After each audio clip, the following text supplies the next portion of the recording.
dia para todos vocês, paz e graça, amém? Eu quero, antes de mais nada, também deixar aqui a minha gratidão registrada. Estou muito feliz de participar com vocês aqui dessa programação. Agradeço aqui, primeiramente, ao pastor Assir, pelo contato, pela confiança, pelo carinho. Estou muito também impactado, pela palestra anterior. Realmente muita coisa interessante e até nova, dentro dos nossos estudos. Então, parabenizo também ao bispo Martinho Lutero, que esteve aí antes falando.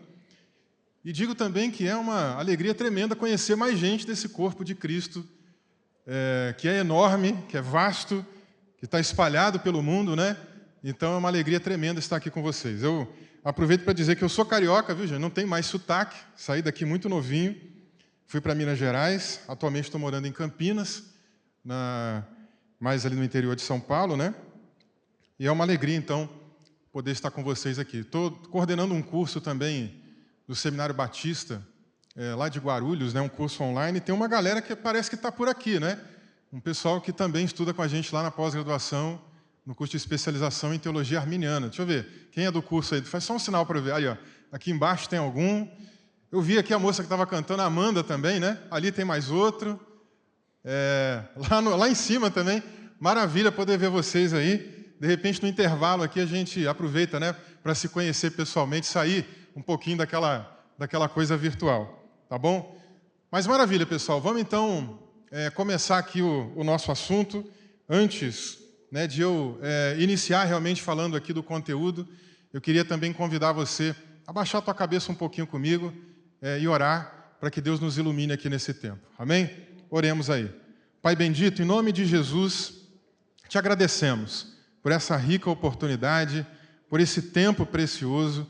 Sabemos, ó Deus, que temos aqui um tempo para termos muito conhecimento, muito assunto que vai ser falado, que já tem sido falado, e para absorver isso tudo, Senhor, a gente sabe que a nossa mente ela é finita, ela é falível, ela tem dificuldades, e nós clamamos, ó Pai, para que o Senhor nos ajude a absorver aquilo que é necessário.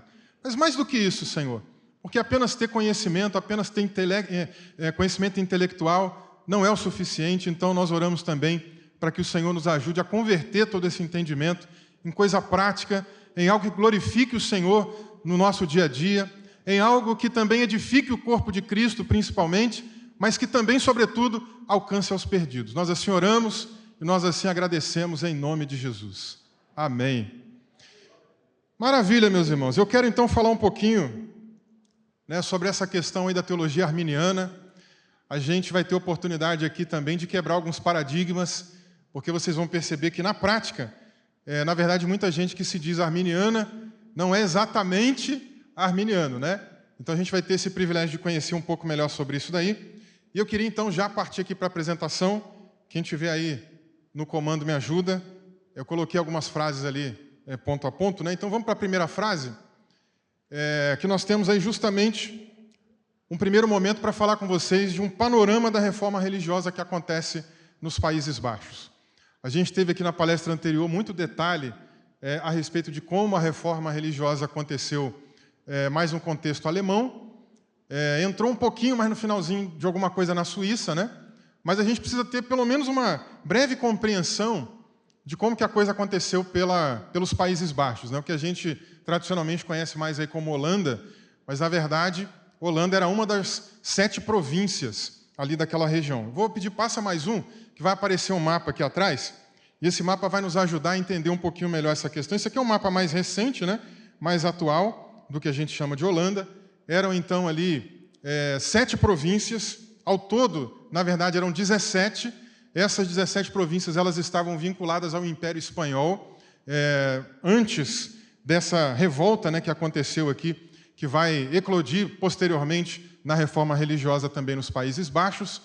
E essas províncias todas, então, subordinadas ao Império Espanhol, a gente tem uma fase de transformações culturais, de transformações políticas, de transformações econômicas, também acontecendo ali pelo início do século XVI. Uma dessas transformações é justamente a mudança no cenário de pessoas que começam a alcançar um patamar diferenciado na sociedade, né, com a classe burguesa que vem em ascensão.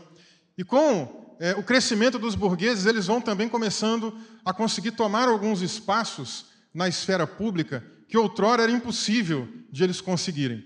E isso automaticamente vai gerando um pouco da insatisfação da nobreza, porque a gente está num período de transição, de uma mudança do sistema, vamos dizer ali, econômico, né, das relações de poder, e a gente tem justamente essa burguesia ascendendo e os nobres perdendo um pouco de espaço. E algumas reformas também acontecendo em todo o Sacro Império Romano Germânico e alguns outros reinos ali também circunvizinhos. E uma dessas reformas acaba impactando justamente a questão agrária. Então as terras também são redefinidas, são repassadas para outras pessoas. E, obviamente, não precisamos fazer muito esforço para pensar que a nobreza começa a ficar insatisfeita com isso. A gente ouviu na palestra anterior também sobre a tentativa de invasão do Império Turco Otomano. E esse era um outro problema também que vinha acontecendo nessa região, que preocupava muito o Sacro Imperador, né? Nesse caso, Carlos V. E ele, então, também começa a cobrar uma tributação mais alta desses reinos subordinados. E aí, mais uma vez, também, aqueles monarcas ficam insatisfeitos com isso. E isso gera insatisfação não só dos monarcas, mas também, principalmente, até da nobreza, que precisa captar muito mais recursos e repassar para o Sacro Império. E, ao mesmo tempo, também, isso vai trazendo insatisfação desses burgueses que vêm ascendendo, porque eles também são comerciantes e uma parte do seu lucro acaba também sendo repassado, né, em tributação para lá, e o povo já não suporta mais uma carga tributária tão alta. Isso vai gerando uma série de insatisfações em todo o povo, no sentido mais econômico, mais político da coisa, até que mais para frente o Carlos V não aguenta mais, né, tanta confusão, tanta coisa que estava junto das suas atribuições. Ele entrega o seu cargo. Quem o sucede no Império Espanhol, nesse caso, é o seu filho, Filipe II. Filipe II dá continuidade nessa questão da reforma agrária, e isso agora gera uma série de outros problemas. Somado a tudo isso também, concomitante a tudo isso, a gente também tem uma perseguição religiosa muito forte, né, por conta da entrada das ideias reformistas pelos Países Baixos, né? Então, voltando um pouquinho na história aqui para a gente entender como que essas coisas estão se cruzando e acontecendo simultaneamente, com esse movimento reformista na Alemanha, tomando corpo, né, principalmente a partir de 1517. 2 anos depois, as ideias de Lutero já estão bem proliferadas pelos Países Baixos. Então, por volta já de 1519, a gente tem um grupo pelos Países Baixos que são chamados ali de criptoprotestantes, que eles ainda não têm aquela coragem de expor a fé, né, de colocar realmente o que eles acreditam de maneira pública, com medo de perseguição, até por conta da Inquisição que vinha também sendo espalhada por aquela região. E eles, então, aderem a ideias reformistas, a ideias principalmente luteranas, mas em casa. Até que, alguns anos depois, no início da década de 20, a gente vai ter ali os primeiros mártires na região dos Países Baixos, e isso, ao invés de frear o protestantismo naquela região, ao contrário disso, estimula, porque faz com que algumas pessoas tenham curiosidade de saber por que esses homens estão morrendo, né? Qual é a causa da perseguição. Com isso, muitas pessoas vão tendo mais contato diretamente ali com as ideias, principalmente de Lutero. Concomitantemente também, nos Países Baixos, a gente tem muitas ideias de Erasmo de Roterdã, trazendo também outras ideias reformistas, muito embora Erasmo não tenha se desligado da Igreja Católica, mas ele também traz algumas questões muito importantes de ideias reformistas, né? E isso vai abrindo a mente daquelas pessoas, então, naquele tempo, e a gente começa a ter os primeiros luteranos, então, ganhando corpo já na década de 20, naquela região também. Enquanto isso, gente, na Suíça, a reforma também está acontecendo. Reformas religiosas estão acontecendo por lá. Um grupo de pessoas tem apoiado Zwinglio naquela região, só que eles são mais radicais do que Zwinglio ainda. Zwinglio tem um lado muito radical em alguns pontos, especialmente na questão litúrgica, né? Ele proibia até o uso de música na liturgia, proibia pintura, né, de templos, né? Tudo que estimulasse, de repente, alguma coisa a mais do lado da emoção. Ele tinha severas críticas em relação a isso. Então, ele já era alguém com uma mentalidade um pouco mais radical, mas se juntou a ele, inclusive, né, se juntaram a ele algumas pessoas até com uma mentalidade mais radical ainda, que não tinham tanta paciência para ver a coisa acontecer na Suíça. Zwinglio estava tentando articular mais politicamente com algumas autoridades, com algumas pessoas, negociar algumas questões, e tudo vinha ali a passos lentos, e 3 homens, principalmente, tentaram fazer a coisa andar um pouco mais rápido. eles tinham ideias também de rebatização, né? Então, são ali os primeiros anabatistas que vão surgir também nessa região, tentam colocar a coisa com um pouco mais de pressão e são expulsos daquela região. Então, depois eles saem de lá, ficam na fronteira Alemanha, Holanda, depois acabam penetrando para os Países Baixos, né? E lá nos Países Baixos eles trazem essas primeiras ideias anabatistas, mais aí pela década de 30 já do século XVI, né? E nesse momento eles tentam implantar esse reino de Deus à força, tentam escolher ali uma cidade, anunciam um dia que Jesus vai voltar, perseguem uma série de pessoas, acham que em nome de Deus, né, eles teriam ali autoridade para matar pessoas que não concordavam com aquelas ideias, né, ou que aquelas pessoas fugissem dali. E aí então há uma perseguição em relação a eles, né? O Carlos V toma algumas medidas para que essa revolta fosse chegasse ali realmente numa contenção. Isso acontece, muitas dessas pessoas morrem nessas perseguições, e de longe tem uma outra pessoa acompanhando essa revolta, que é um homem chamado Menno Simons. E o Menno Simons, então, observando tudo isso, inclusive o seu irmão fez parte desse movimento anabatista, ele fica impactado com uma coisa. Ele observa a capacidade que essas pessoas vinham tendo de entregar a própria vida por uma causa que ele considera como herética, que o Menno Simons considera como herética, né? E ele fica pensando, peraí, esse pessoal tem disponibilidade de entregar a própria vida, de morrer por uma causa, e eu estou aqui numa paróquia, pregando para uma quantidade de pessoas e não tenho a mesma coragem de expor a minha fé como esses homens aí têm feito. E aquilo mexe com ele começa a criar um pouco mais de coragem, inclusive não se desliga de imediato da Igreja Católica, né, continua lendo uma série de outras literaturas dos reformistas, vai tomando partido em alguns pontos, né, paulatinamente, não é de uma vez, mas paulatinamente ele vai ganhando corpo em algumas decisões. Uma delas tem a ver, inclusive, com a ideia do rebatismo.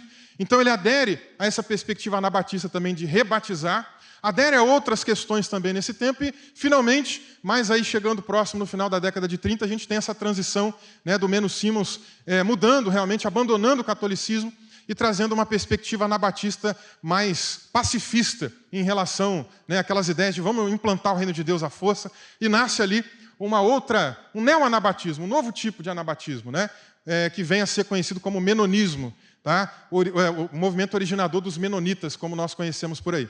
Bem, nós estamos falando aí mais ou menos da década de 30, e a gente sabe que pela França também tem pessoas tentando implantar reforma religiosa por lá, a coisa não está funcionando muito bem, estão sendo perseguidos, o catolicismo tem conseguido manter a sua hegemonia naquela região, algumas pessoas fogem da França então para a Suíça, outras pessoas, ao invés de fugir para a Suíça, fogem para o sul dos Países Baixos, né? E aí sim, agora faz sentido a gente voltar nesse mapa, porque o que está de laranja aí é o que seriam essas 7 províncias que depois se rebelaram, né, contra o domínio do Império Espanhol. Mas há outros 2 países embaixo aí, um deles dá para a gente ver um pouquinho melhor, que é a Bélgica, o outro é Luxemburgo, que faziam parte também desse Império Espanhol, que estavam conectadas ao Império Espanhol. E a parte do sul era de fala francesa.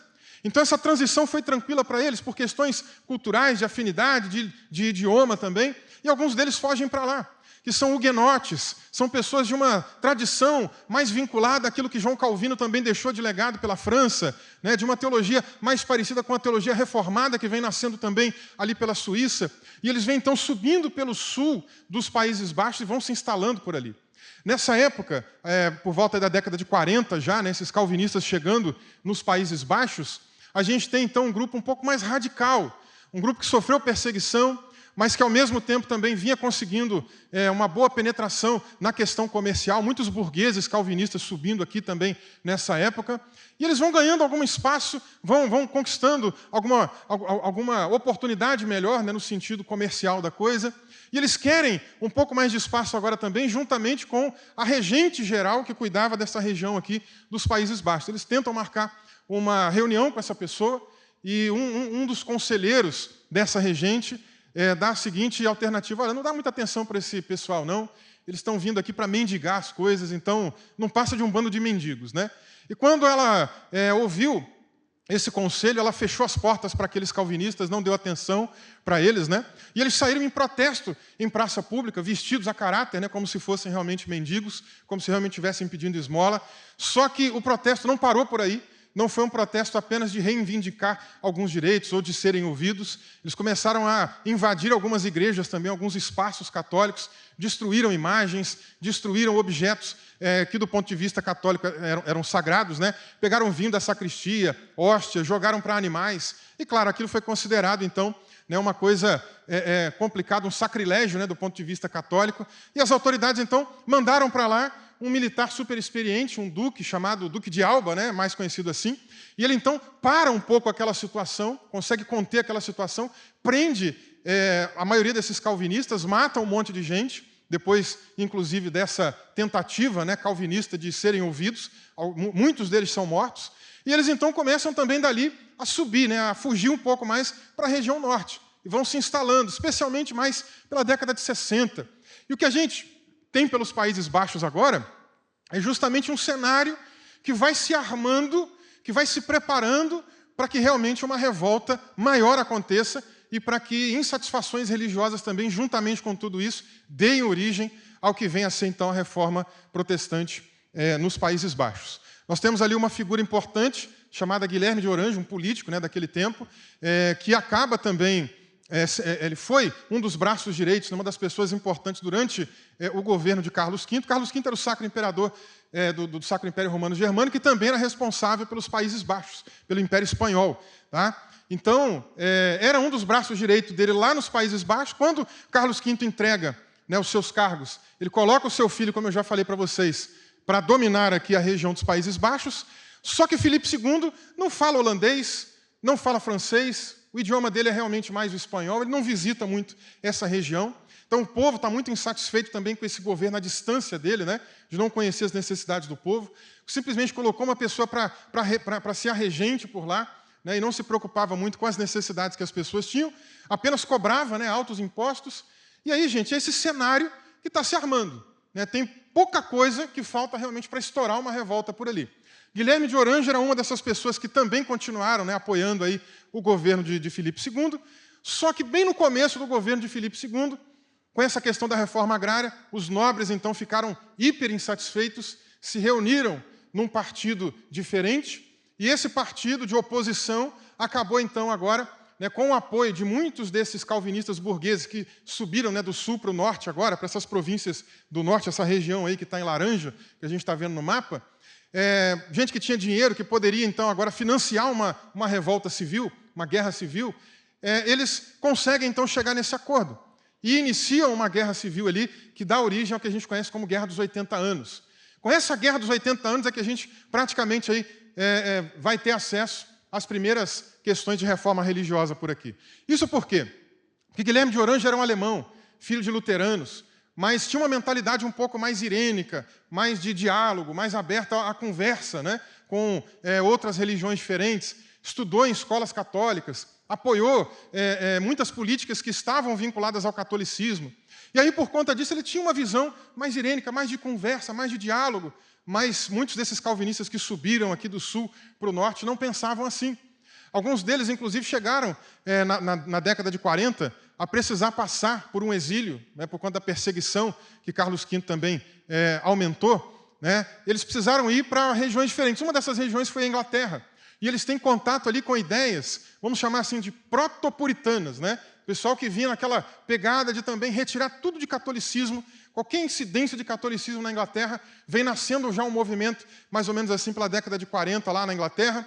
Uma dessas pessoas é um homem chamado Datenos, e quando ele volta depois, né, para os Países Baixos, ele é uma das pessoas que começa a perseguir, inclusive, o Guilherme de Orange, dizendo: isso aí é um falso profeta, ele tolera, né, os católicos, é um absurdo isso daí.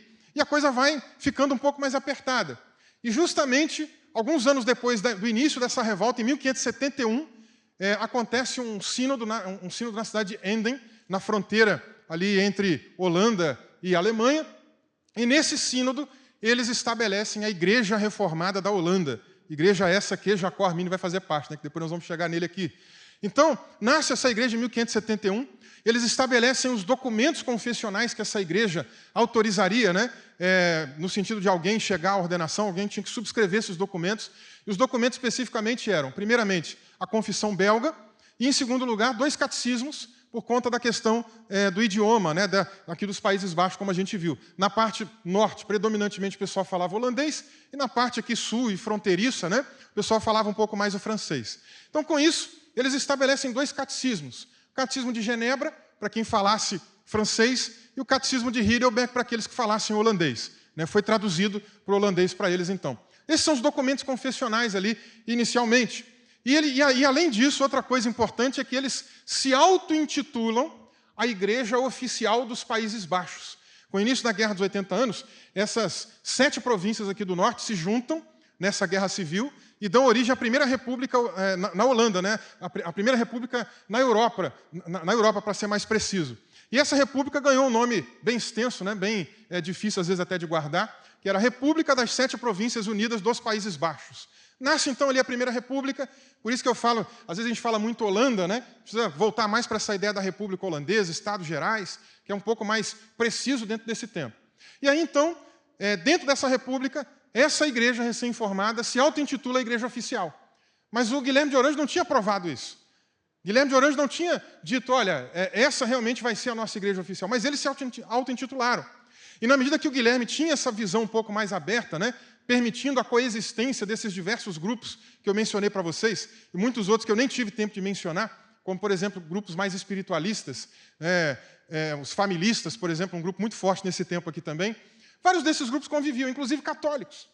E o que vai acontecer é que, justamente no início da década de 70, a gente já tem aí alguns calvinistas tentando retirar essa supremacia católica, começam a expulsar católicos de algumas cidades. No ano de 81, os Estados Gerais estabelecem ali um documento importante, isso porque em 79, tudo começa com o Império Espanhol, que emite um documento, a União de Arras, né? E esse documento dizia, olha, vocês estão aí em rebelião contra o Império Espanhol, mas todo esse território é nosso, então não adianta vocês simplesmente tentarem aí ir contra tudo isso daqui. Vocês pertencem ao Império Espanhol. E aí, como reação, esses Estados Gerais que se reuniram, montaram essa república, trazem ali um outro documento, que era a União de Utrecht, dizendo, não, pelo contrário, a gente não tem ligação nenhuma com vocês. E fica essa briga, né? 79, 80, finalmente 81, eles emitem um novo documento com uma declaração de independência, a ata de abjuração, dizendo, a gente não tem contato absolutamente nenhum com o Império Espanhol. Nós somos uma república independente, não temos nenhum vínculo com vocês. E aí a Guerra dos 80 anos ganha um novo patamar, né? A coisa começa a ficar realmente mais apertada, muitas invasões, muitas narrativas de conquista e reconquista, né? Começam a aparecer nesse tempo. E aí os calvinistas se aproveitam justamente desse documento e começam agora também a tomar propriedades que outrora eram católicas e colocam essas propriedades como sendo propriedades da Igreja Reformada da Holanda. E eles purificam essas igrejas, né, entre aspas. Como? Eles pegam a propriedade agora é nossa, tiram todos os símbolos religiosos católicos, né, crucifixo, imagens de santos, né, qualquer outra coisa desse tipo, e deixam a igreja pelada, limpa, né, para se tornar uma igreja realmente reformada. E nascem com uma mentalidade um pouco mais intolerante, inclusive matando católicos. Tem uma certa cidade, né, que eles tomaram, a gente chama de pacificação, embora é um termo esquisito, né, porque pacificação leva a gente a pensar numa ideia mais de paz, mas pacificação era um termo para dizer, olha, entramos na cidade, a cidade agora é nossa. É uma cidade que é da República, oficialmente ela é reformada, não tem nada de católico, então se você é católico, ou você vira protestante, ou você vai embora. Se não for embora, a gente vai matar vocês. Né? Guilherme de Orange é contra isso, não apoia esse tipo de situação, mas os reformados não têm muita conversa. Então, muitas vezes, eles estão lá em algumas cidades isoladas, que o Guilherme de Orange não tem como ir lá e conversar, e colocar o seu ponto de vista, e eles saem matando gente, saem massacrando pessoas.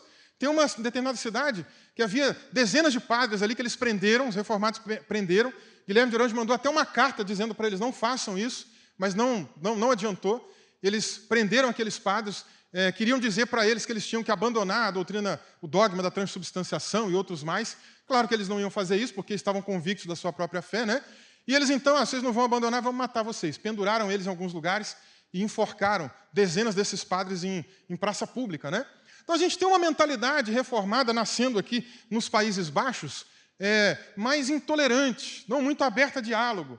Né? E para ajudar um pouco mais nessa questão, ainda tem a noite de São Bartolomeu na França, com um monte de gente que é perseguida lá, um monte de calvinista que é morto, outros que conseguem escapar. eles fogem para diversos países ali da região da Europa, mas o principal, com mais de 60 mil huguenotes, eles vão justamente parar nos Países Baixos, né, e vão se instalando aqui também, via sul, que era católica, né, mas conseguem chegar posteriormente ali à região norte e vão apoiando também essa reforma que vai acontecendo lá.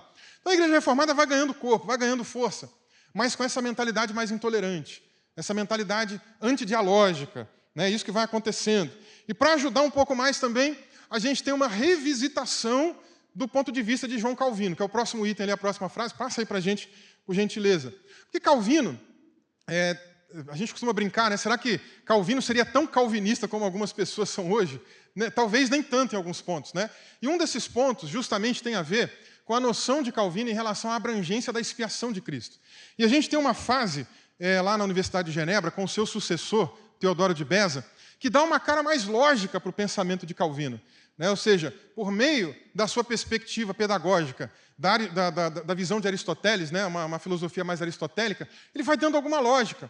E um desses pontos tem a ver com a abrangência da expiação, que ele parte do seguinte raciocínio: se Deus já elegeu na eternidade passada pessoas para serem salvas, não faz sentido Jesus ter morrido por toda a raça humana, como a gente vai encontrar em diversos excertos de Calvino, né? Defendendo uma expiação ilimitada.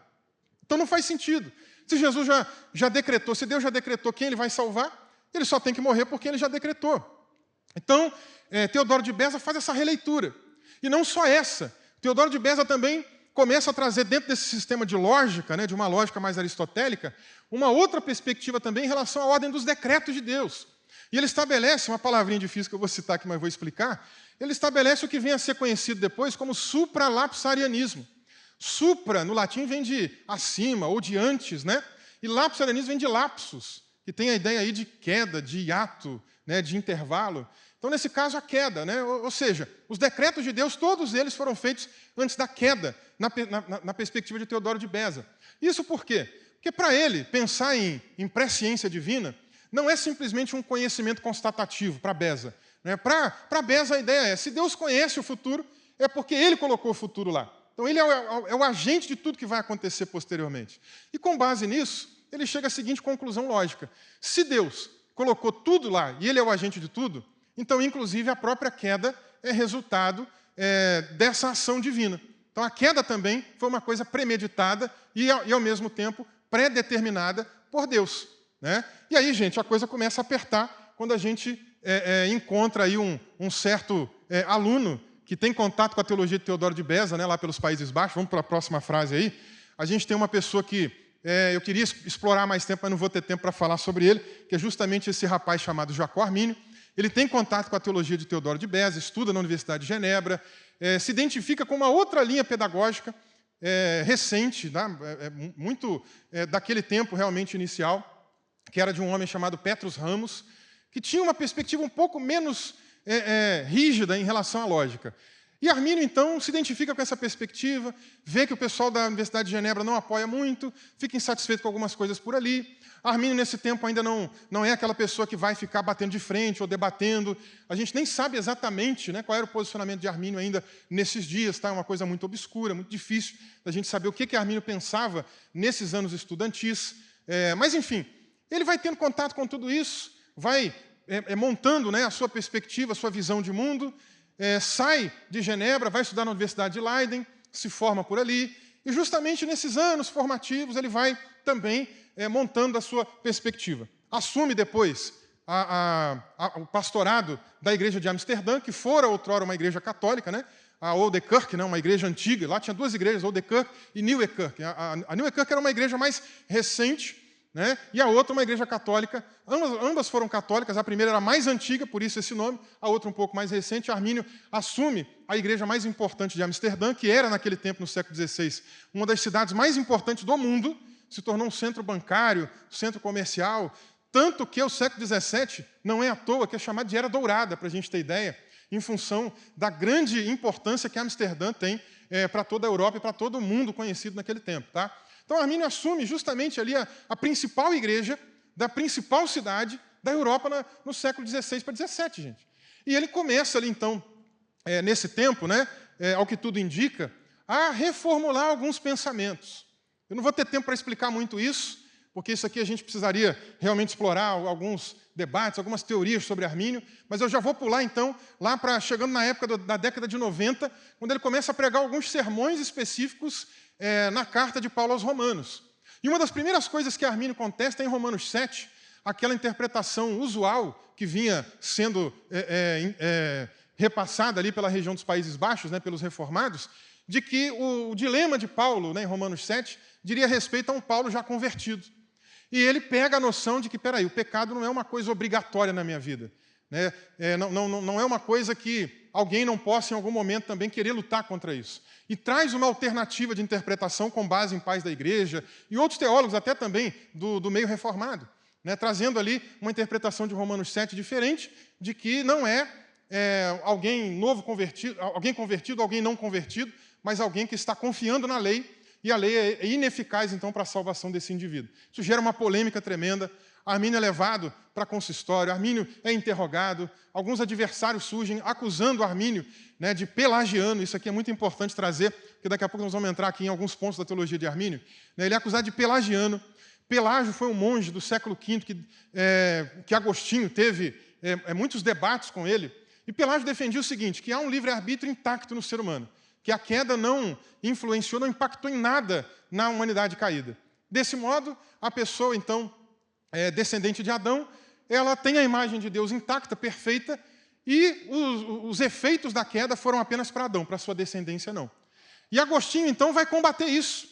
Agostinho escreve uma série de obras, né, criticando, apontando textos ali que nós acreditamos que seja realmente de Pelágio, porque a gente não tem exatamente os textos de Pelágio em mão para comparar, muito embora a manuscritologia da década de 60 tenha trazido algumas obras, pelo menos 7, que têm sido confirmadas como sendo dele, tá? Como sendo de Pelágio. Eu tive a oportunidade de analisar algumas delas e realmente, se for de Pelágio mesmo, condiz com o que tradicionalmente a gente estuda na história do cristianismo, na história da teologia, né? Essa ideia da imagem de Deus não ter sido afetada, de livre-arbítrio intacto, etc. e tal. E Agostinho, então, tem uma mudança de posição também em relação a isso, né? E ele mostra que há uma perda da imagem de Deus, uma certa perda na imagem divina, há a perda do livre-arbítrio, né? E aí, Armínio é acusado de ser um pelagiano, de estar defendendo esse ponto de vista aqui do Pelágio, que a gente está vendo aqui, que lá atrás foi considerado como herético. E não, Armínio começa a se defender, escreve uma série de materiais mostrando que não é verdade isso. Tá? Então ele se envolve nessa controvérsia, vai esticando a carta aos Romanos, tem um tempo de paz. Quando ele chega em Romanos 9, vem outra confusão, porque Romanos 9 é o texto principal ali para que aqueles calvinistas rígidos interpretassem a ideia de dupla predestinação. E Armínio contesta isso também.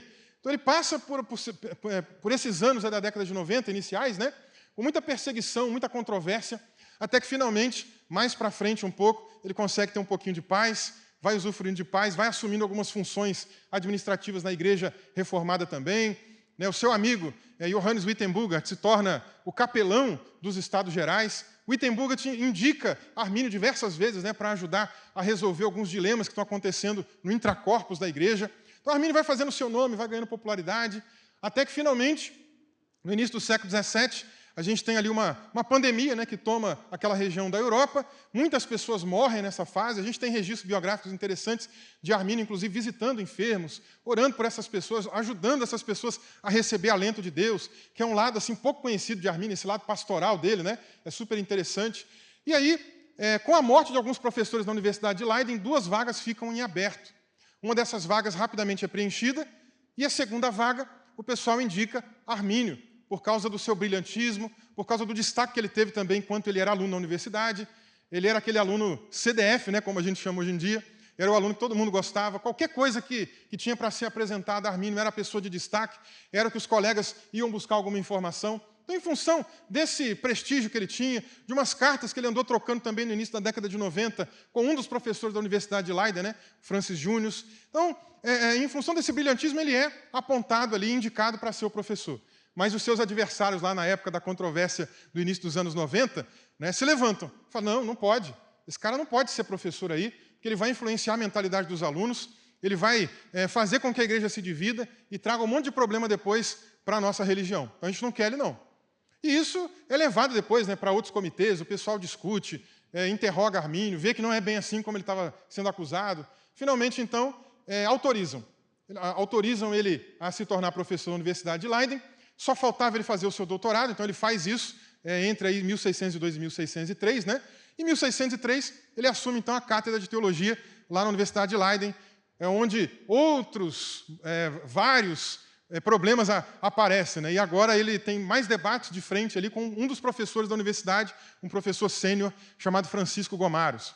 E Gomarus, gente, era um outro calvinista rígido, supralapsariano, que vivia querendo apontar alguma coisa errada em Armínio, né? Só para a gente resumir aqui a ópera, né? Mas realmente tinha muita confusão entre Gomaro e Armínio, por parte principalmente de Gomaro, né, que acusava ele frequentemente de algumas coisas.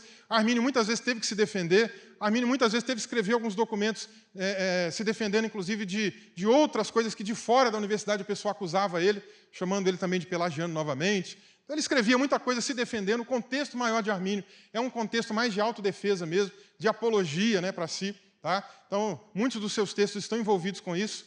E nesses debates aí, né, do início do século XVII, Armínio começa a solicitar, né, começa a desenvolver o desejo de que um sínodo nacional acontecesse. A próxima frase aí fala disso. Né? Há um desejo de um sínodo nacional, porque a Igreja Reformada da Holanda, na sua forma de governo, ela é sinodal. Então, a estrutura maior, né, que tem ali a capacidade, né, digamos assim, de trazer uma mudança ou uma aprovação de alguma coisa que a igreja tem que seguir para frente, é esse sínodo nacional. E ele vinha pedindo para que isso acontecesse. Gente, precisamos fazer um sínodo, discutir isso aqui.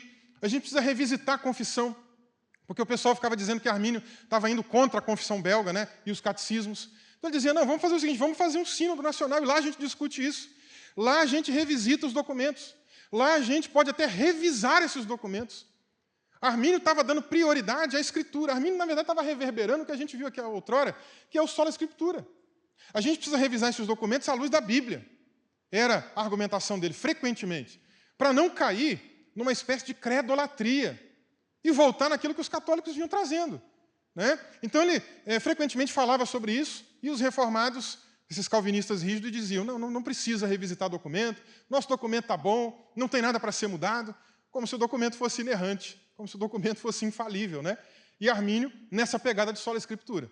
Até que depois de tanto debate, gente, depois de tanta confusão de Armínio com esses seus perseguidores, em 1608, os Estados Gerais pedem para Armínio, já tendo em vista, né, o acontecimento do Sínodo Nacional, pensando realmente em fazer isso acontecer, uma das grandes dificuldades disso acontecer era justamente a guerra civil que eu mencionei para vocês. Eles estavam no meio de uma guerra contra o Império Espanhol. Inclusive, Armínio perdeu a sua família toda, com exceção do seu pai, que morreu antes, mas perdeu sua mãe e seus irmãos numa entrada, num massacre dos espanhóis na cidade onde ele nasceu, na cidade de Oldvater. Perdeu todo mundo ali quando era ainda jovem, né? Só para a gente ter ideia de como que era realmente complicada essa fase de guerra civil, da Guerra dos 80 anos. Então, isso impedia um pouco também esse sínodo nacional de acontecer. E tinha muito tempo que não acontecia. Porque como é que o povo ia parar tudo, as proteções de fronteira, exército e tal, né, para realizar um sínodo nacional? Então, esse era um dos pontos que dificultava. E aí, em 1609, depois que Armínio entrega esse documento para os Estados Gerais, né, chamado Declaração, tem sido traduzido errado, Declaração de Sentimentos, não é sentimentos, é Declaração de Sentenças, Declaratio Sententiae no latim. Sententiae tem a ver com sentença, com proposições, com ideias. Né? Isso faz toda a diferença, porque sentimento para a gente, em português, na nossa cultura latino-americana, tem uma conotação completamente diferente. Então, ele escreve ali quase que uma espécie de mini-sistemática, né? Porque ele traz um monte de coisas que ele acredita, um monte de proposições que ele entende serem verdadeiras à luz da teologia, dialogando já com o seu método, né? Que era um método vinculado à mesma ideia do que a gente conhece como trilátero luterano, ou seja, Bíblia como primazia, em diálogo com a tradição, em diálogo com a razão. Então, ele usa muito disso lá. Se você pega a biblioteca de Armínio, tem um livro, né, com todos os livros que ele tinha na sua biblioteca, a quantidade de materiais filosóficos que ele tinha, gente, é assim, enorme, para vocês terem noção. Está entendendo? Então, Armínio segue com esse raciocínio, segue com essa argumentação, mas, finalmente, em 1609, ele vinha já há alguns anos sofrendo de uma doença, né? Ele reclama muito de catarro, né, nas suas cartas, nos seus textos mais informais, ele reclama muito disso, e a gente sabe que depois de 1609, ele veio a morrer de uma tuberculose. Né? E justamente em 1609, alguns meses antes da sua morte, um estadista, que lá nos Países Baixos, para a gente entender uma outra coisa super importante, a gente tem um modelo republicano Então, eles querem fugir do absolutismo monarca, né, que o Império Espanhol tinha. Então, eles tinham um stadtholder, um regente geral. E uma pessoa meio que staff a ele, né, que era uma espécie de diplomata, um advogado geral. E o nome desse advogado geral aqui nessa época é Johannes van Oldenbarnevelt.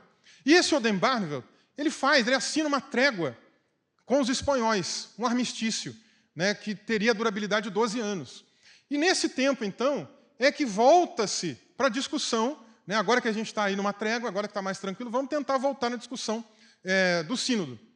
Só que, ao mesmo tempo, já em 1610, logo depois da morte de Armínio, bem comecinho do ano de 1610, um pouco mais de 40 simpatizantes, né, do pensamento de Armínio, elaboram um documento chamado Remonstrance, que significa protesto. E nesse documento eles estabelecem ali 5 artigos, daqui a pouco nós vamos falar sobre eles, estabelecem 5 artigos. Esses artigos são colocados publicamente para que as pessoas vissem qual é o protesto deles em relação ao calvinismo rígido, né? O Oldenbarnevelt pega esse documento, leva para as autoridades dos Estados Gerais, mostra um pouco do que aquele pessoal pensava. Ele é pró-remonstrantes, né? Que eles ganham esse apelido por causa do documento, chamava Remonstrance. Ganharam o apelido de remonstrantes, que nada mais é do que protestantes, né? Ganham, então, esse apelido por conta disso. Dá um reboliço muito grande nos Países Baixos ali por conta desse documento. E em 1611, no ano seguinte, os Estados Gerais estabelecem a seguinte questão. Vamos reunir essa galera de novo, né? Agora os remonstrantes e os que se opõem aos remonstrantes, os contra-remonstrantes. E vamos fazer uma conferência amigável entre eles, para que eles, então, agora possam discutir aí esses pontos. Colocaram, inclusive, lá que deveria haver tolerância entre eles, né, que não deveria ser um debate de briga, um debate jocoso, mas uma coisa realmente mais tranquila. Né? Mas não aconteceu isso. No final das contas, depois que o documento foi publicado, né, continuaram as controvérsias, continuaram as confusões. Nessa época, depois de 1610, tem uma guerra panfletária. Então, muitos documentos de panfletos, né, sendo espalhados pela cidade, às vezes no anonimato, debochando dos arminianos, né, fazendo um monte de anedotas, né, para com os arminianos, para com os remonstrantes. Arminianos já é um termo que surge nessa época exatamente com um conteúdo, né, um teor anedótico. Né, lá vai o pessoal seguidor de Armínio, né, não segue Jesus, segue Armínio. Então, eles usam, inclusive, disso também para debochar dos arminianos. E muitos desses panfletos, pessoal, tinha na capa deles, né, justamente na entrada, um desenho, muitas das vezes zombando, tá, com sátiras, e depois acompanhado de um texto, pequeno texto. Às vezes esses panfletos tinham lá 10 páginas, 12 páginas, né? E isso era fácil de proliferar para o povão, né? Porque o próprio desenho, o próprio conteúdo de narrativa visual já era suficiente para induzir o pessoal a entender que o arminianismo era uma coisa que não prestava. Eu até poderia ter colocado alguns aqui de exemplo, né, dessa guerra panfletária que acontece. Isso começa aqui mais ou menos 1611 para frente. Tem muita discussão ainda até que esse sínodo aconteça. Nesse intervalo, nesse período, esses remonstrantes continuam a insistir com os Estados Gerais. Vamos fazer o sínodo nacional. E a gente precisa seguir aquilo que Armínio falou. Vamos colocar, né, para revisar os documentos confessionais. E, de novo, os reformados, do outro lado, não precisa verificar o documento está certo, o documento está bom, não tem que mexer em nada. E essa guerra, gente, acontecendo. Até que, de repente, a popularidade do Oldenbarnevelt vinha crescendo muito, né, desse advogado geral, desse staff do stadtholder, né, do regente. A popularidade dele vem crescendo. Por quê? Porque nessa fase de trégua, tanto a Espanha, que vinha passando por muitos problemas, a Espanha teve um somatório de problemas um pouco antes da trégua. A Espanha estava quebrada, para vocês terem ideia, né? E o Maurício de Nassau, que era o stadtholder nessa época, queria se aproveitar dessa fase que a Espanha estava quebrada para continuar invadindo e ganhando território, reconquistando territórios, né? Queria fazer isso. E aí, nesse ínterim, na medida que a popularidade de Oldenbarnevelt vai crescendo, porque a prosperidade do povo aumenta, dos dois lados, né, tanto dos espanhóis como dos neerlandeses ao norte, o Maurício de Nassau cria ali uma conspiração, estabelece um golpe de Estado e acusa o Oldenbarnevelt de crime de traição, de alta traição. E aí o que ele faz? Ele pensa assim, peraí, Oldenbarnevelt tem apoiado a causa remonstrante, já sei com quem que eu vou me aliar. Vou me aliar com os contra-remonstrantes. Esse pessoal, além, né, de serem opositores, é o pessoal que tem mais dinheiro, é o pessoal que domina mais a burguesia, vou me aliar com eles. Se aliou. E, finalmente, em 1618, mais ali para o final do ano, começa o Sínodo de Dort, já com tudo arquitetado, já com tudo fechado, como que a coisa ia acontecer. Alguns remonstrantes foram convidados para participar do sínodo. mas não podiam falar, não podiam expor opinião, não podiam dizer o que eles pensavam, né? Teve só um que chegou lá, num certo momento, a se levantar, comentar, criticar, mas depois que ele falou deles, não permitiram mais que ninguém falasse. E aí, em função de tudo isso, outros remonstrantes foram se articulando por trás. Falou, gente, esse negócio vai dar ruim. Vamos fugir daqui, vamos dar um jeito de ir para outro lugar. E um dos lugares que eles escolheram ali era mais ao sul, num território ainda católico, né, que era na Antuérpia, na região da Bélgica, e foram para lá. Porque nesse lugar tinha uma certa tolerância ainda, né, tinha um tempo que eles estavam dando de prazo para que pessoas que fossem protestantes continuassem vivendo por lá. E havia uma similaridade muito grande da teologia, nesse caso, dos remonstrantes, com a teologia de Philip Melanchthon, que foi o auxiliar de Lutero. Melanchthon, na década de 40, ele já estava, finalzinho da década de 30, né, 1530, ele já havia desenvolvido uma teologia mais sinergista, que era um proto-arminianismo, era um pensamento de Armínio antes do próprio Armínio. E na biblioteca de Armínio a gente tem muita literatura, inclusive, de Melanchthon, né, que é um ponto interessante a ser ressaltado também. E eles, então, cogitam a possibilidade até mesmo de se vincularem, de se juntarem, né, com os luteranos. Um certo luterano recebe eles na sua casa, né, Arnaud de Witt, o nome dele, né, recebe esses remonstrantes em 1619, logo depois do término do sínodo, né, e a decisão do sínodo foi a seguinte, só para vocês entenderem aqui, a gente saber por que eles foram lá para Antuérpia de novo. 3 decisões, 3 coisas que o sínodo destacou ali. Primeira, além daqueles outros documentos que eu havia mencionado, como documentos confessionais da Igreja Reformada da Holanda, né, ou seja, a Confissão Belga e o Catecismo, eles incluíram também os cânones de Dort. E aquilo ali fechava o escopo do que é teologia reformada. Se alguém quiser ser um pastor reformado, na Holanda tem que subscrever esses documentos. Se não subscrever, não pode. Então, primeira coisa de decisão para aqueles remonstrantes, que eram quase 200 no ano do Sínodo de Dort. Primeira coisa, você quer continuar morando na Holanda? Quer continuar sendo pastor da Igreja Reformada da Holanda? Subscreva os cânones de Dort. Então, mais ou menos uns 40 subscreveram. Mais ou menos uns 40. Eu só sei de um tal de Henricus Leo. A gente não sabe exatamente quem são os outros, né? Inclusive, eu sei disso porque eles usaram até um trocadilho com o sobrenome dele, né? Henricus Leo, chamaram ele de Leão Morno, depois, né? Por causa do sobrenome, brincando. Você é um remonstrante que não está com nada, né? Brincaram muitas vezes assim com ele. Segunda proposta do Sínodo de Dort para os remonstrantes. Assina uma ata de renúncia. Você quer continuar morando aqui? Assina uma ata de renúncia. Você não concorda com os cânones de Dort? Assina essa ata. Com essa ata você está dizendo, não vou mais ser pastor da Igreja Reformada da Holanda. Com essa ata você está dizendo, eu vou continuar morando aqui, mas não posso pregar, não posso dar aula, não posso visitar enfermo, não posso fazer nenhum trabalho pastoral. Vou ser um cidadão comum. Porém, dentro de alguns trabalhos, lá nos Países Baixos, né, havia alguns pré-requisitos. Então, eles também teriam muita dificuldade de se recolocar, digamos assim, na sua vida pessoal. Mas era uma possibilidade mais interessante para eles não abandonarem a sua cultura, família, casa e etc. Né? Então, mais ou menos 60 subscreveram a ata de renúncia. E a terceira opção, exílio imediato. E era imediato mesmo. É assim, ó, pega suas coisas e vai embora. Vocês vão ser escoltados para fora dos Países Baixos. E para aproximadamente aí a metade, né, como eu disse para vocês, então, subscreve a terceira opção e vai embora para outro lugar. Então, nesse ínterim, é que algumas pessoas se reúnem, alguns desses remonstrantes se reúnem na Antuérpia, discutem a possibilidade de se juntar aos luteranos, nessa perspectiva que vem a ser conhecida como filipista, que é essa teologia mais sinergista do Melanchthon. Há essa possibilidade. Mas, no final das contas, tem outros pontos identitários que não dava para abrir mão. Então, eles chegam à seguinte conclusão, não vamos vincular, vamos criar a nossa denominação. E eles criam, então, em 1619, a Irmandade Remonstrante, que existe, inclusive, até hoje. Tá?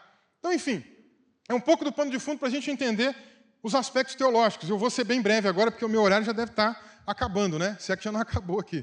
Falta quanto tempo? 14? Tá bom, dá tempo. Então, tá tranquilo. Vamos para os próximos pontos agora. Eu quero abordar mais os aspectos teológicos aí da teologia de Armínio, da teologia remonstrante. E o primeiro ponto que a gente tem é o que a gente veio a chamar mais pelo século, ganhou mais notoriedade pelo século XX, que é o item 1 ali, depravação total. Vou seguir uma ordem assim, mais, digamos, em contraponto com o acrônimo calvinista, né, do século XX, TULIP. Né, vocês já devem ter ouvido desse acrônimo. TULIP significa, não vai casar direitinho, porque vem do inglês, tá? Então, T é de total depravação, U, eleição incondicional, L, expiação limitada, I, graça irresistível, e P, perseverança incondicional dos santos. Eu disse para vocês que em 1610, aqueles remonstrantes escreveram um documento com 5 apontamentos, né? Eu não vou seguir a ordem dos apontamentos, vou trabalhar numa outra ordem, tá? Fazendo esse contraponto com a Tulip aqui para ficar mais fácil da gente raciocinar. Então, o primeiro deles, na verdade, é o pecado original.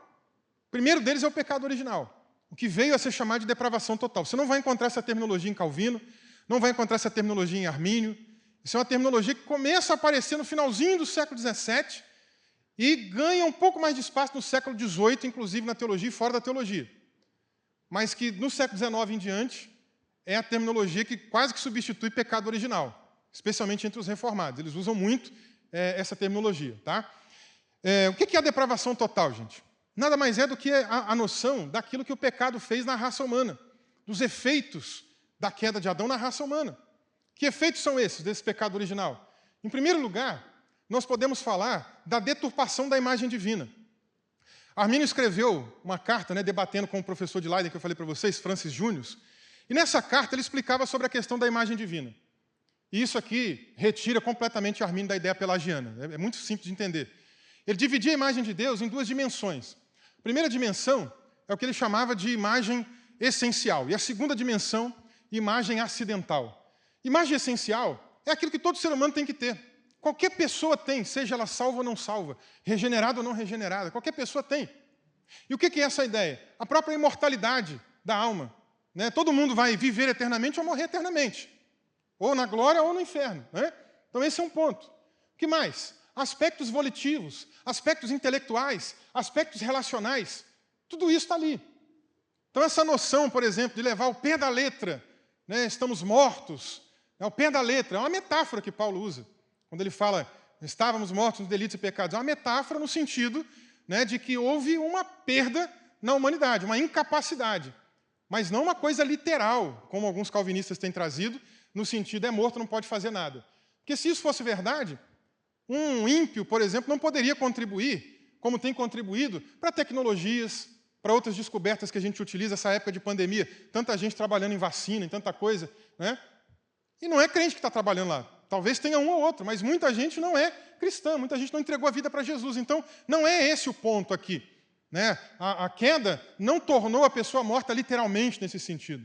Esse aspecto essencial continua na humanidade, mas continua de maneira deturpada, ofuscada. Esse é o ponto que Armínio traz. Não está perdido, mas está ofuscado.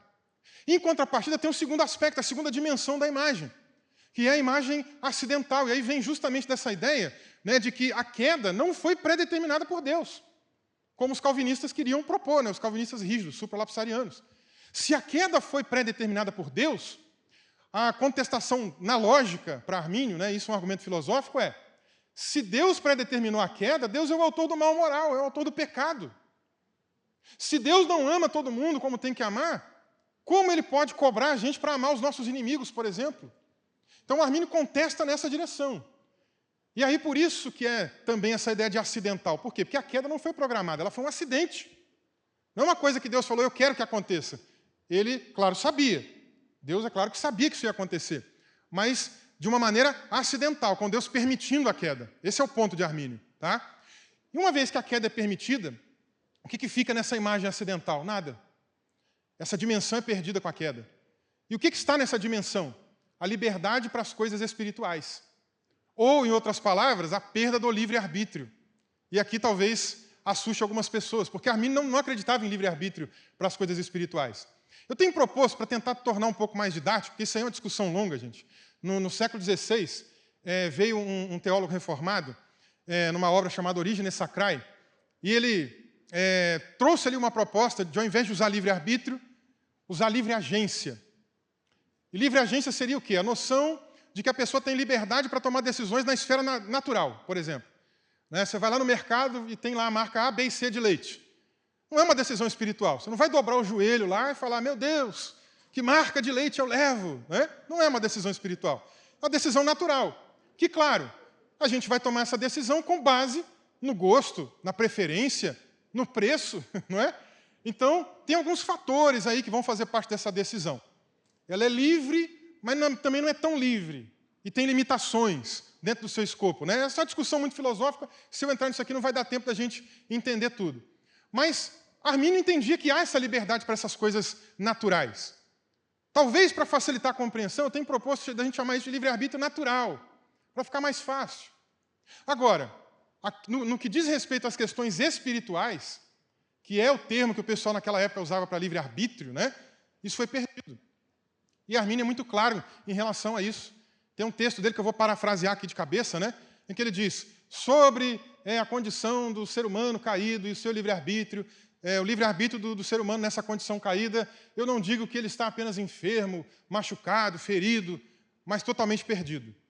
Então aqui Armínio concorda com Lutero, aqui Armínio concorda com Calvino, e não acredita nessa liberdade espiritual no que tange às decisões humanas. Esse livre-arbítrio espiritual foi perdido. Esse é um dos itens aqui do que a gente chama de depravação total, ou de pecado original. Também tem, digamos ali, a maneira como o ser humano ficou inclinado para o mal. E aí Lutero trabalha mais, ele é um pouco mais rigoroso nesse sentido, né? Quando ele fala de uma vontade cativa. E é esse um ponto também que Armínio chega a contestar no sentido de que eu não preciso fazer sempre tudo que é mal, mas qualquer bem também que eu venha fazer, eu só faço por conta da graça de Deus. Que é o que vai levar a gente depois para o item 3, aí, o 5.3, que daqui a pouco eu vou mencionar. Tá? Então, enfim, num primeiro momento, o que é mais importante é a gente entender que para Armínio não tem essa questão de livre-arbítrio. O ser humano não consegue, como Pelágio dizia, se autossalvar. O ser humano não consegue, como numa visão também da mesma época, né, de uma pessoa que tenta entrar no meio do debate, chamada João Cassiano, e traz uma perspectiva que vem a ser conhecida como semi-pelagianismo, de que o ser humano pode dar o primeiro passo. Como é muito comum na teologia popular, né, pessoas defenderem sem às vezes saber. Então a pessoa dá o primeiro passo. Então aí, de um certo momento para frente, ela sabe, eu não consigo me salvar. Então, Deus me salva aqui. Aí Deus vai lá e salva a pessoa. A pessoa começa, Deus termina. Também não há essa possibilidade de um primeiro passo para Armínio, e nem para Agostinho, né? Não há semi-pelagianismo também em Armínio. Por quê? Porque é o que nós comentamos, nessa condição caída do ser humano, o arbítrio não está ferido apenas e tal, está perdido. Não há possibilidade do ser humano, por conta própria, ir até lá. Então não existe livre-arbítrio espiritual. Havendo necessidade, vou até pular logo para o item 3, que eu acho que vai ser mais didático aqui, havendo a necessidade de uma ação externa. Se o ser humano não consegue, tem que vir de fora. Quem vai fazer isso? Deus. E por isso, embora Armínio não use o termo preveniente exatamente, né, pegando emprestado de Agostinho, os remonstrantes vão trabalhar, John Wesley vai usar bastante isso também, embora ele não use essa expressão, tem a ver com isso. E ele trabalha uma primazia da graça. Há um texto da declaração de sentimento, ou de sentenças, né, vamos colocar com mais exatidão, que Armínio explica sobre isso, que a graça de Deus ela é o começo, a continuação e o cumprimento. A tradução também que a gente tem em português, que veio do inglês, né, é o fim de todo bem, mas não é o fim, é o cumprimento. Isso tem muito a ver com Filipenses 2. Né, se depois eu tiver tempo, numa outra ocasião a gente fala. Mas esse é o uso dele. Ou seja, uma teologia centrada na graça. Nunca centrada no ser humano, mas centrada na graça. A graça é o começo, é a continuação e é o cumprimento de tudo. É assim que Armínio destaca, né, a operação da graça. E nesse sentido, então, se não tem livre-arbítrio, se o arbítrio está perdido, ou, pegando até um pouco emprestado aqui o termo de Lutero, né, escravizado, cativo, como que fica essa questão para a pessoa não cair na perspectiva calvinista de uma graça que é irresistível, que vai lá, pega a pessoa, salva ela sem a pessoa ter participação alguma, ou responder, né, por isso. Como que fica isso? Essa operação da graça preveniente, que vem primeiro. Preveniente do latim é exatamente isso, vem primeiro. É a graça que vem antes. E o que ela faz com o arbítrio? Liberta o arbítrio. Então, ao invés de a gente falar de livre-arbítrio, a gente fala de arbítrio liberto. Seria a maneira mais precisa, né, da gente trabalhar essa questão. Então, o arbítrio liberto pela graça. E somente pela graça agora é que a pessoa vai poder responder à obra da iluminação do Espírito no convencimento de que ela é pecadora, porque o Espírito Santo não vem para convencer o ser humano do pecado, justiça e juízo, conforme João 16:8. É isso que Armínio está explicando aqui, no sentido da sua visão da graça, do modus operandi da graça. E essa graça, para Armínio, não é irresistível. Mesmo a pessoa sendo iluminada, entendendo, ela pode vir a dizer, entendi, mas não quero. E ela continua morta nos seus delitos e pecados, então, por conta disso. E isso é mais interessante no pensamento de Armínio, porque responsabiliza o ser humano por ter negado a obra da graça de Deus. Diferentemente do modus operandi calvinista, porque se Deus quer salvar a todos, conforme 1 Timóteo, é desejo de Deus que todos sejam salvos, né? Mas isso não acontece na prática, ele, na verdade, determinou escolher apenas alguns, então, ou Deus vai ter algum problema, digamos ali, na sua personalidade, porque ele quer uma coisa, mas na prática ele faz outra, né? E como é que alguém pode frustrar os desejos de Deus, os planos? Se ele quiser, ele não salva todo mundo? Então, essa seria uma conclusão mais lógica para levar para o universalismo, que depois outros teólogos reformados foram para esse lado. O próprio Calbart mesmo vai para esse caminho. Tá? Se eu tivesse tempo, eu explicava. Mas, enfim, Armínio já mostra que não. Né? No caso calvinista, a responsabilidade das pessoas não serem salvas não é das pessoas, é do próprio Deus. Porque Deus pode salvar, quer salvar e não salva. Então, por isso, a graça resistível, né, podendo ser resistida, faz mais sentido nesse pensamento de Armínio. E não só isso, se a pessoa aceita a Cristo, recebe essa graça divina, né, e entende a sua salvação e se rende ao senhorio de Cristo, respondendo com arrependimento e fé, ela agora, então, se torna uma eleita. E aí a gente entra no segundo ponto, que é a eleição condicional. Por quê? Porque a eleição está condicionada à resposta humana. Se ela responde com arrependimento e fé, ela é enxertada na videira verdadeira, no corpo de Cristo. Claro que para Armínio isso também envolve lá a questão da presciência divina. Então, Deus já sabe quem vai fazer isso, então, por fé prevista, ele elege essas pessoas, baseado lá no texto de 1 Pedro. Depois, o entendimento wesleyano vai em outro caminho. Não vou entrar nesse ponto aqui. Quarto ponto, né, porque a gente já falou do terceiro aí, que é a graça preveniente. Quarto ponto, expiação ilimitada. Como Teodoro de Beza fez aquela mudança, Armínio vem para aquilo que é comum nos pais da igreja, para aquilo que é comum, inclusive, também em muitos teólogos anteriores. Jesus morreu por toda a raça humana. Ele não morreu só por um grupo de pessoas. Morreu por todas as pessoas, todas e cada uma delas. Não preciso nem entrar em muito detalhe. E aí entra um ponto polêmico, né, que é o quinto. Polêmico no sentido de que não há um consenso exato, né, sobre o que Armínio pensava sobre isso. Tá? Então, nós temos lá o último texto, né, a declaração de sentenças ou de sentimentos, né, de Armínio, uma parte desse texto, dizendo que sobre isso aqui ele precisa se debruçar melhor, entender esse ponto, né, não emite uma opinião direta, embora a gente tenha algumas teorias sobre isso, inclusive um estudioso de Armínio, chamado Keith Stanley, né, defende a ideia de que Armínio havia sim já se posicionado a favor da possibilidade de apostasia, não necessariamente a realidade dela, mas a possibilidade.